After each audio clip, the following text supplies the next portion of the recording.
He would bleed without protest and ache without complaint if he could be called champion.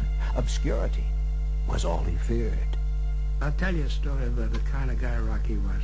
Publicist Murray Goodman. I brought him up to Rochester, where we gave away the Hickok belt. And Ray Hickok fell in love with him.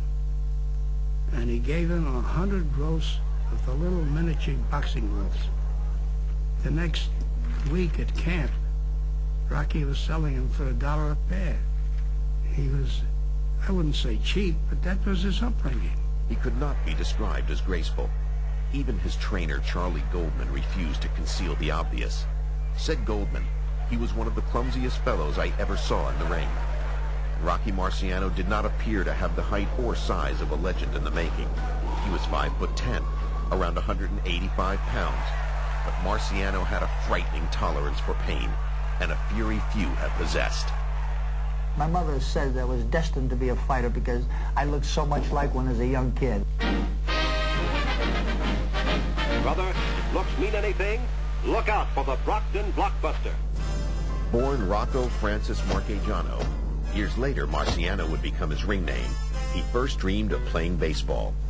Then came World War II and the Army, the beginning of his experiments in the sweet science. So he came late to boxing, 24 years old when he had his first pro fight. He relied on a primal desire that reminded many of Jack Dempsey, Rocky's youngest brother, Peter. I think especially Italian people, and a lot of times underworld people, liked being around Rocky because he was everything that they wanted to be.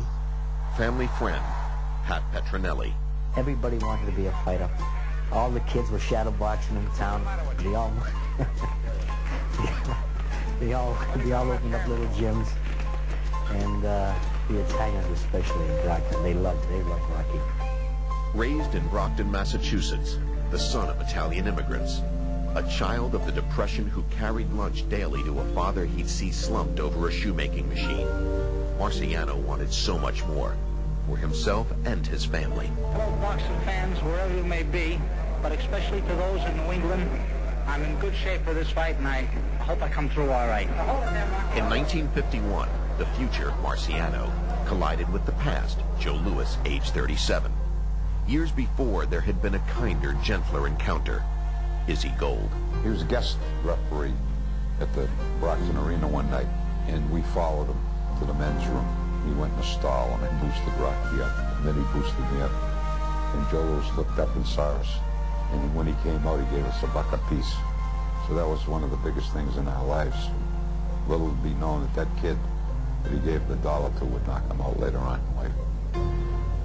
It was amazing when you think about it. In 1952, opposing heavyweight champion Jersey Joe Walcott was a test of pain. Izzy Gold. Every punch, he lifted Rocky off the canvas. I don't think any living human could take the punishment that Rocky took that night and still win the fight. It was unbelievable.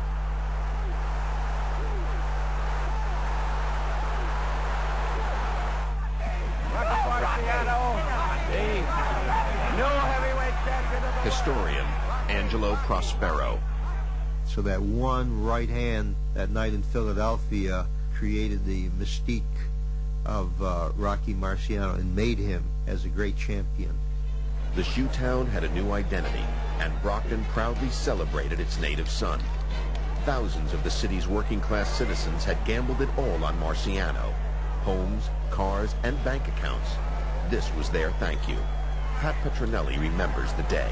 Here's a fellow that I'd gone to movies with, and all of a sudden, he's a giant. It didn't look real, and it didn't feel real.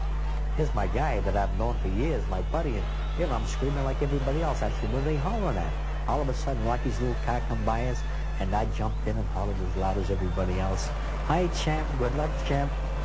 Peter Marciano was in a parade car behind his brother.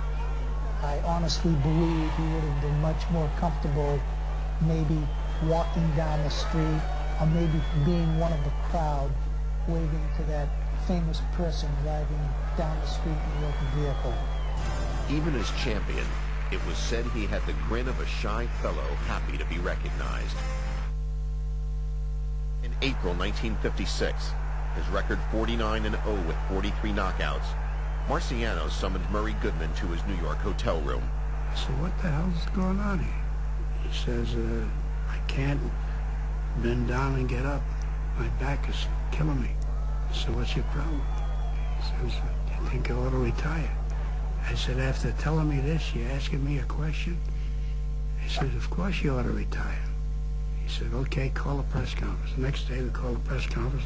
He announced his retirement. I would like to announce my retirement from boxing at this time. A lot of different versions of this, but mine is the true one.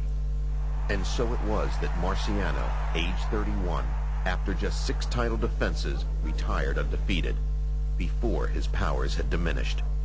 Years later, on the night before his 46th birthday, August 31, 1969, he boarded a private plane flying from Chicago to Des Moines, Iowa. Peter Marciano.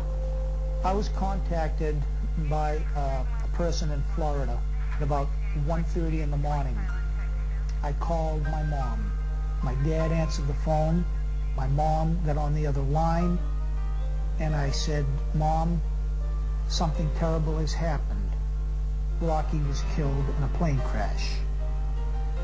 At that point in time, my mom said, Filimi Paradamam, translated means, my son, the heart of my life. A moment I will never forget. The father was devastated. He felt that something of great importance left his life. And it was not too long after that that Dad ended up passing away. Nicky Sylvester. There's something that people don't know. When Marciano got killed, he was decapitated, closed casket. The people never knew why. I had found out why. I was told that Joe Louis kissed the top of the casket and looked at the ceiling of the funeral parlor down in Florida and said,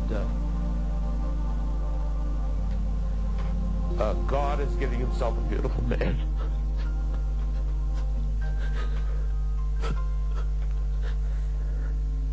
Amazing.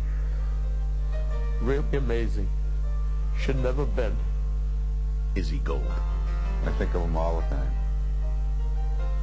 It got so now I can't even watch his fight films. It was a terrible shock in my life. Marciano appeared to attract pain because he so often walked into punches. But he compensated for a lack of artistry with round after round of relentless attack.